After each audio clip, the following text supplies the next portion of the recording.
Mitos, leyendas, tradiciones, solidaridad, animalismo, todo aquello que tenga que ver con el crecimiento personal, los valores, esa forma de entender al mundo y a nuestros semejantes, es lo que venimos abordando en este programa, pero también venimos conociendo esa parte más oculta, más difícil de observar, como es la propia mente. Y es que todos tenemos en esa capacidad cognitiva nuestros duelos, nuestras reservas, nuestros miedos, ¿verdad?, nuestras fobias, ansiedades, depresión, etcétera, etcétera.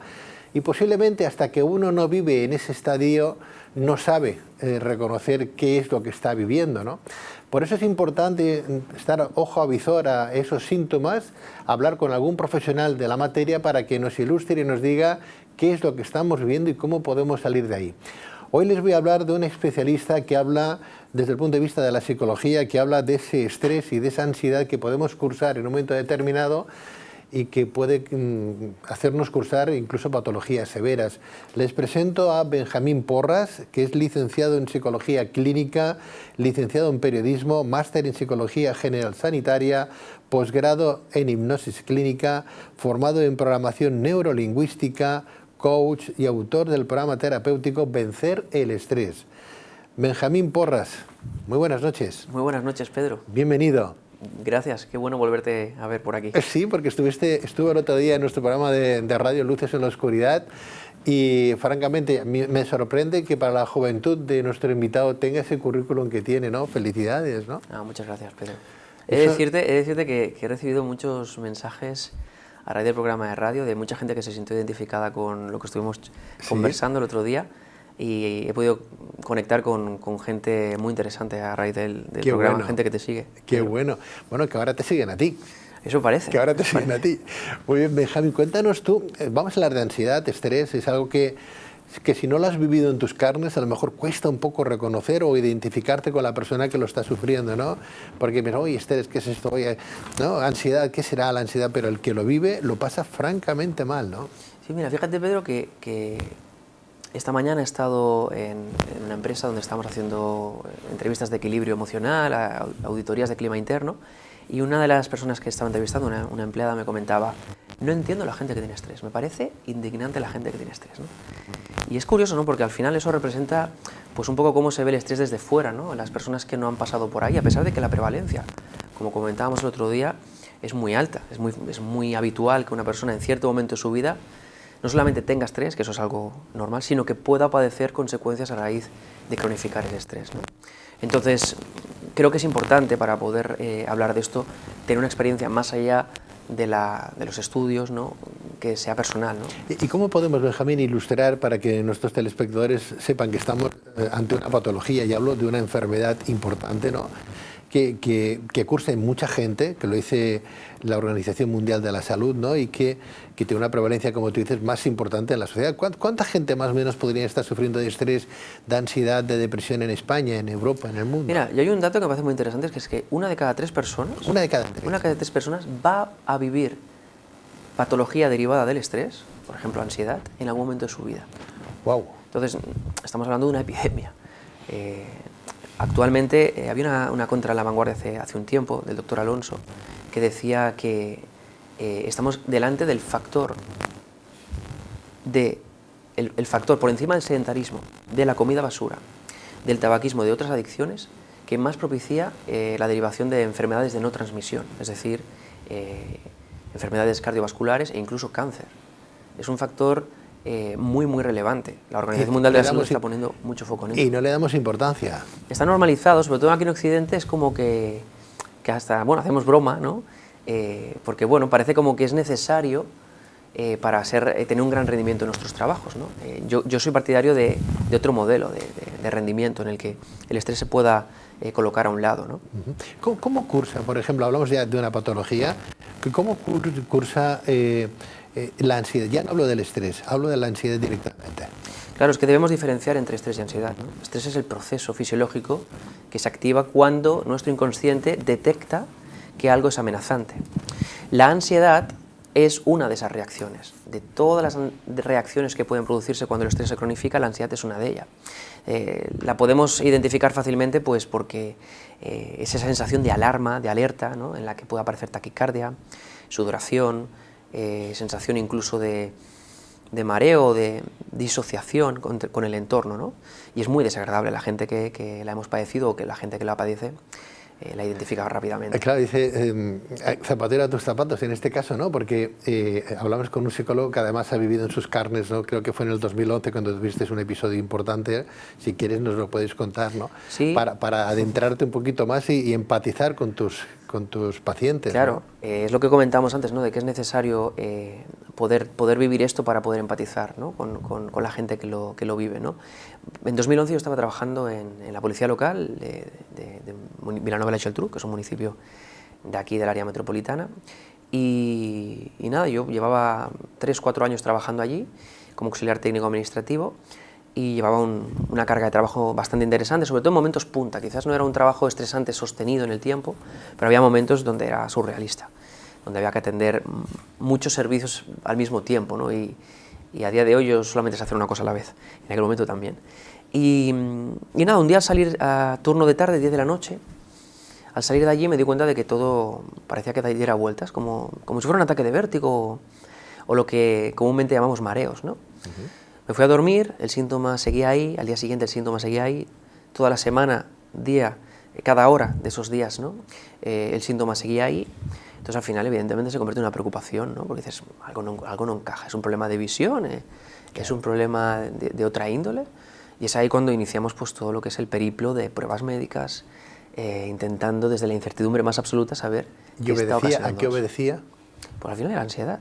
Ansiedad. Era esa cronificación de un estrés que había pasado desapercibido durante mucho tiempo, que eso es algo muy habitual, si quieres luego entramos a fondo en eso, y en cierto momento aparece la ansiedad. Entonces cuesta verlo como causa y efecto, porque no aparece en un momento puntual, ¿no? Por eso mucha gente a veces cuando llega a consulta dice, es que no sé exactamente qué lo ha producido. Claro, claro. Claro, porque es que no hay saben diferenciar. Claro.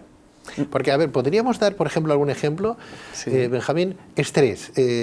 ¿Cómo cursa el estrés? Síntomas, por ejemplo. Y luego hablaremos de la ansiedad. Claro, mira, el estrés es, repito, cualquier interpretación subjetiva en una circunstancia que aparece en tu vida, en la que sientes, subjetivamente, ¿no? Interpretativamente, que lo que tienes enfrente es superior a lo que tú puedes hacer para afrontarlo. ¿En qué se especifica eso? Segregación de cortisol por el flujo sanguíneo. El cortisol es una hormona que tiene muchas funciones, entre las cuales está el proceso antiinflamatorio del cuerpo. Taquicardia, aceleración de la presión cardíaca, los pulmones se dilatan para incorporar más oxígeno, las pupilas se dilatan, los músculos tensan sus fibras musculares. Claro. O sea, esto es lo que ocurre. ¿Por qué ocurre eso? Porque en nuestra anatomía cerebral es muy antigua. La sociedad ha cambiado mucho, pero nosotros tenemos una anatomía cerebral propia casi de la prehistoria. Entonces, evidentemente, cuando aparecía un tigre, ¿qué necesitábamos? Huir, o atacar, o disimular, paralizándonos y pasar desapercibidos con el contexto, ¿no? ¿Qué necesitamos para ello? Que toda la energía corporal se ubicase en el aparato motriz para correr o golpear o saltar, y evidentemente que los pulmones incorporasen la máxima cantidad de oxígeno, que es nuestro combustible. Entonces, eso genera una serie de procesos neuroquímicos y fisiológicos muy, muy intensos. ¿Cuál es el problema? Que hoy estamos activando todavía esos procesos y no hay ningún tigre delante. Claro. Los activamos porque hay mucho ruido, claro, porque el compañero nos ha hablado mal, porque la chica que nos gusta no nos hace caso, ¿no? Porque nos dan un trabajo que creemos que no lo podemos resolver. Amén.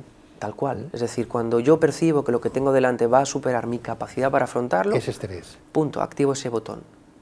Ahora bien, no pasa nada si eso es puntual. Aquí podemos entrar en la tipología, si quieres. Claro, Pedro. por favor, sí, sí. ¿No? Es decir, yo puedo ir a cruzar la calle, ver un autobús a toda velocidad y evidentemente, afortunadamente, mi cuerpo se estresa, porque hay una alarma real. Si yo no activo ese superpoder de dar un 100% con mi rendimiento corporal a través de esa sobreactivación de mi cuerpo, el autobús me atropella. Entonces voy a dar un salto atrás. Al cabo de 30 segundos estás tranquilo, no ha pasado nada. Ha habido una fase de alarma, pero está todo bien. Eso es lo que podríamos llamarlo, por ejemplo, eustrés, que significa estrés proporcional o estrés incluso positivo. Tiene un sentido. Muy bien. ¿Qué ocurre cuando esa alarma se mantiene? Se sostiene, claro, en el tiempo. Va a ocurrir que ese desgaste inicial, el cuerpo entiende que no puede sostener ese desgaste inicial y va a disimular ese desgaste. De pronto esa sintomatología inicial pasa un poco más desapercibida. Está ahí, a modo de contractura, a modo de cefalea, a modo de cierto carácter agresivo, reactivo, pero se sostiene. Si yo no hago algo ahí, hay una tercera fase, como decía Hans Selye, acotamiento. Y es ahí donde no queremos llegar, Pedro. Hans Selye, uno de los profesores del doctor Alonso. Anda, no lo sabía, qué interesante. Está bien. Seguimos al doctor Alonso en sus conferencias, es un brillante, impresionante. Expositor de lo que es la ciencia de hoy, ¿no? Psicología, la medicina, etcétera, etcétera. Tenemos claro lo que es el estrés, algo que nos supera en un momento determinado, que se puede cronificar, ¿no? Y que nos puede dar contracturas, dolores, mal carácter, ansiedad. Claro, una de esas reacciones posibles puede ser la ansiedad o los trastornos derivados de la ansiedad, ¿no?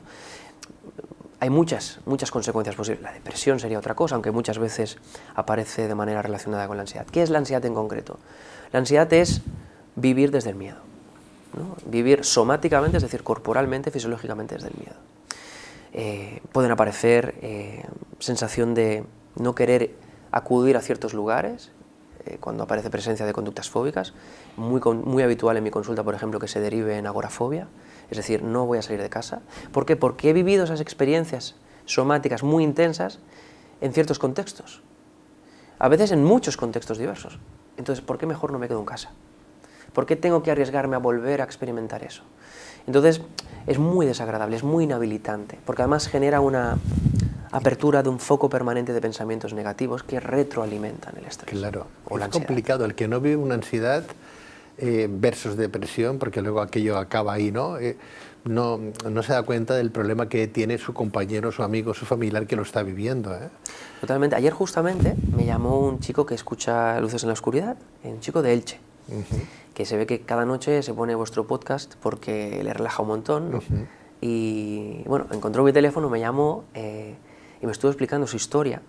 Y es una historia de un chico que jamás ha experimentado la no ansiedad.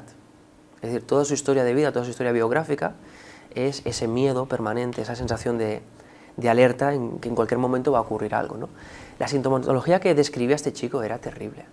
Disociaciones, mareos, pérdida de la autoestima, miedos diversos que iban incrementándose y sobre todo una frecuencia de pensamientos intrusivos y tóxicos que habían derivado en no salir a la calle y hacer actividades de sociabilización, insomnio, etcétera, etcétera, ¿no? Antes hablabas de agorafobia, claustrofobia también, o sea, tanto salir fuera como quedarse en casa.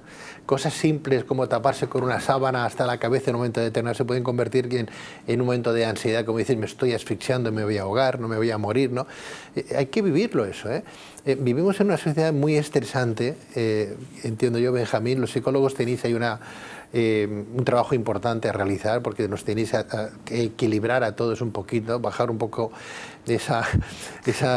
esos neurotransmisores que están como diciendo ayuda por favor, ¿no?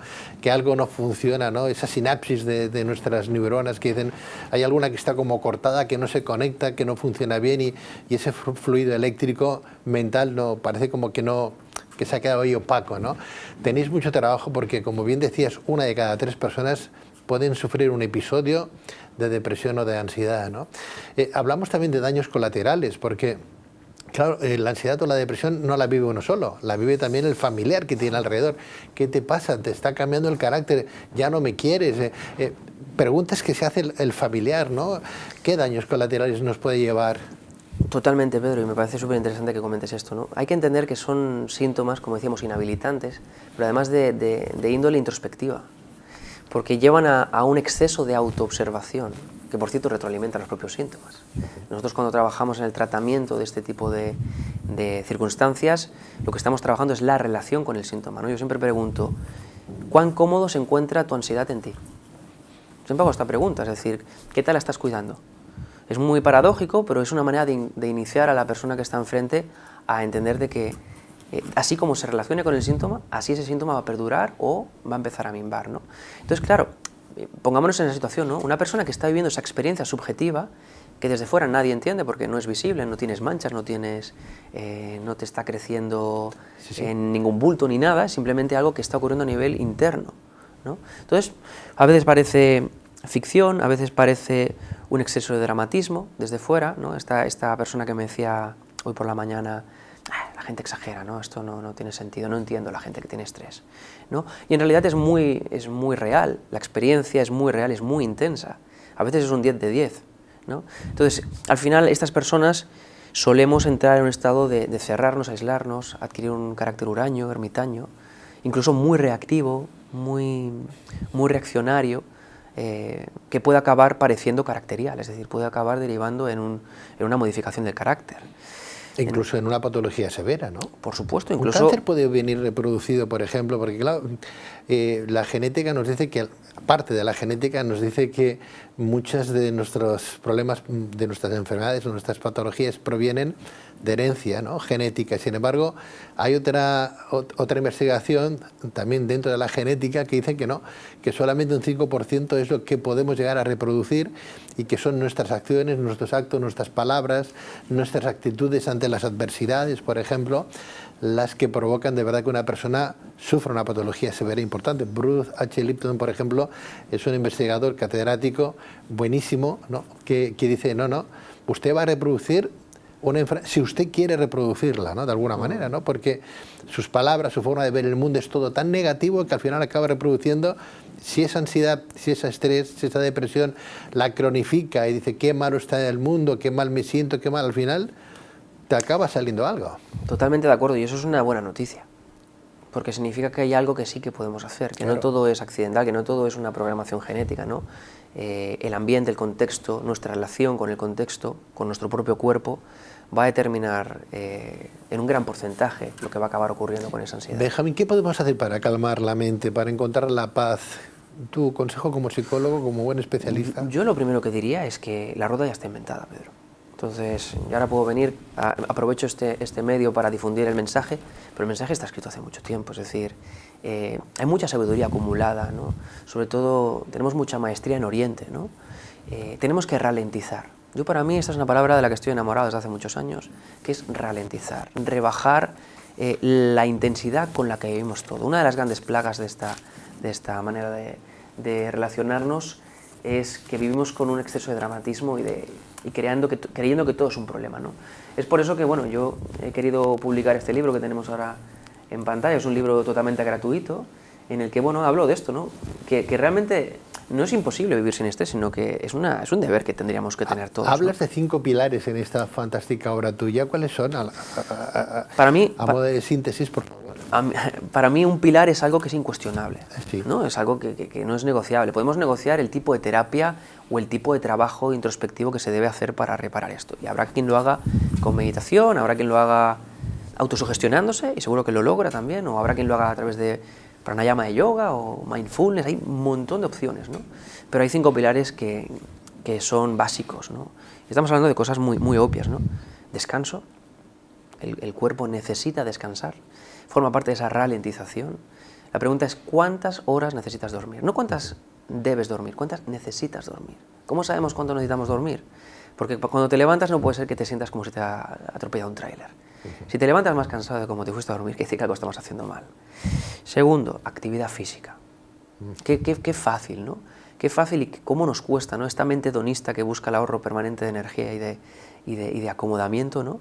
Y en cambio la actividad física es lo que está más demostrado que va a generar sí o sí 15 horas seguidas de endorfinas y serotonina y por tanto un nivel de vaciar esas cargas de estrés, ¿no?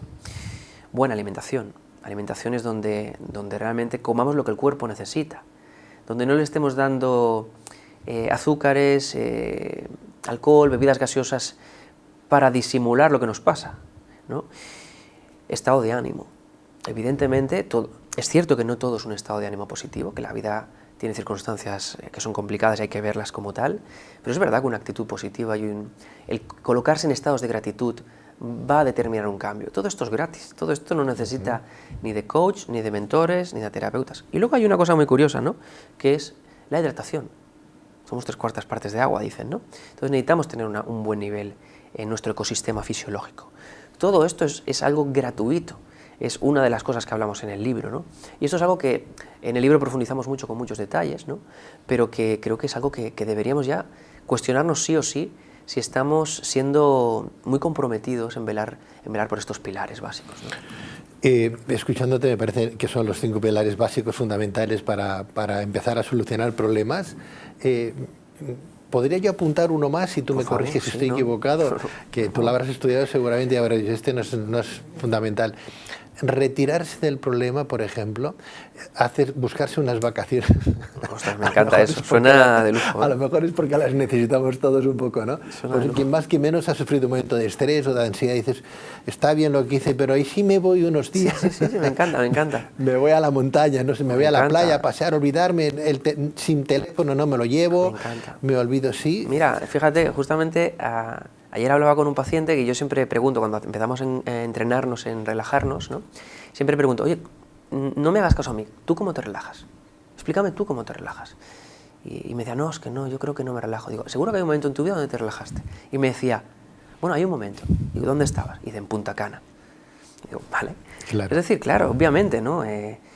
Para mí hay una frase clave que para mí es un lema, y es que el mérito de este trabajo no está en lograr relajarte en Punta Cana o lograr estar relajado en las Seychelles, libre de vacaciones, con la cuenta bancaria llena hasta arriba, ¿no? Sino que en el peor de los infiernos también puedas estar relajado. Ese es el mérito. Obviamente, todo lo que sea tomar perspectiva, distanciarnos del problema, dejar de ver el árbol solamente y coger esa perspectiva, ¿no? Como dicen los proverbios, ¿no? Chinos, ¿no? De coger esa perspectiva del bosque, ¿no? Pero la pregunta es, ok, cuando no tengas ese recurso, ¿cómo lo vas a hacer? Está bien. Benjamín Porras, ha sido un placer tenerte en este programa y hablar de este tema que tú bien controlas y bien conoces, ¿no? Benjamín Porras, lo pueden ustedes encontrar, ese libro, si sois tan amables compañeros, ahí tenemos la página web, benjaminporras.com, para cualquier persona que quiera recurrir a él. Y el libro pues lo tenemos en el mercado, Vivir sin estrés, ¿imposible o necesario?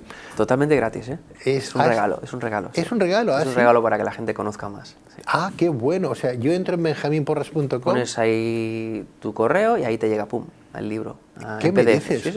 Pues esto es contra marketing y contra todo. Da igual, hay que ayudar. Al final estamos aquí para servir, Pedro. Qué bonito lo que acabas de decir. Muy bien, pues benjaminporras.com podrán ustedes encontrar ese libro gratuito y solicitarlo y que les llegue inmediatamente, ¿no? Se descarga y punto. In situ, en el momento. Pues mira, más acciones como la tuya deberían haber en el mundo porque... te voy a contar algo. Por favor, por favor. Te voy a contar algo. Yo creo que en esta sociedad que estamos muy inmersos en el día a día, ¿no? Tenemos gente por doquier, no vivimos en el campo solos y olvidados del mundo, no somos anacoretas ni ermitaños que vivimos ahí separados en una cueva, ¿no? Sin embargo, hay mucha gente que se siente sola, rodeada de gente, ¿no? O que los familiares no les hacen caso, o que no tienen amigos, o que las han perdido, o se han hecho mayores y las amistades han muerto, o han partido, ¿no?, a otro plano. No sé, hay situaciones, ¿no? En los años que vengo haciendo el programa de radio, Benjamín, es un programa que antes salía de 11 a 6 de la mañana, ahora a las 4 ya hemos acabado y nos vamos a descansar.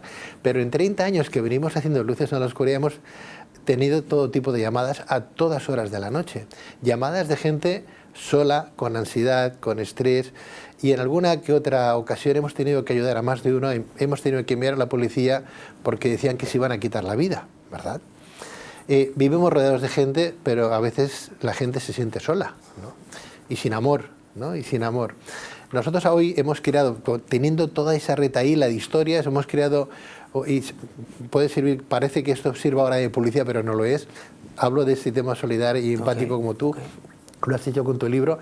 Hemos creado una línea 807, que luego saldrá publicada, donde estoy yo directamente, no hay un call center, ni hay mucha gente, estoy yo personalmente, y me llaman a las 4 de la mañana, a las 5 de la mañana, a la 1 del mediodía, es igual. Si no estoy haciendo un trabajo, yo atiendo aquellas llamadas precisamente porque no sé qué es lo que puede estar necesitando aquella persona. Como el caso de la policía que te comentaba que tuvimos que enviar en su momento, ¿no? Bueno, pues me parece que la labor esta hay que hacerla más, con más gente, ¿no? Tú como psicólogo, un médico, otro psicólogo, un psiquiatra, periodistas, que se preocupen por los demás, ¿no? Para evitar incluso pues el mal fario que algunos pueden llegar a pensar, sí, bueno, una línea 807, eso es tarificación. Bueno, pues el dinero que da después de que la compañía se haya quedado con su rédito, porque la línea no es nuestra, ¿no?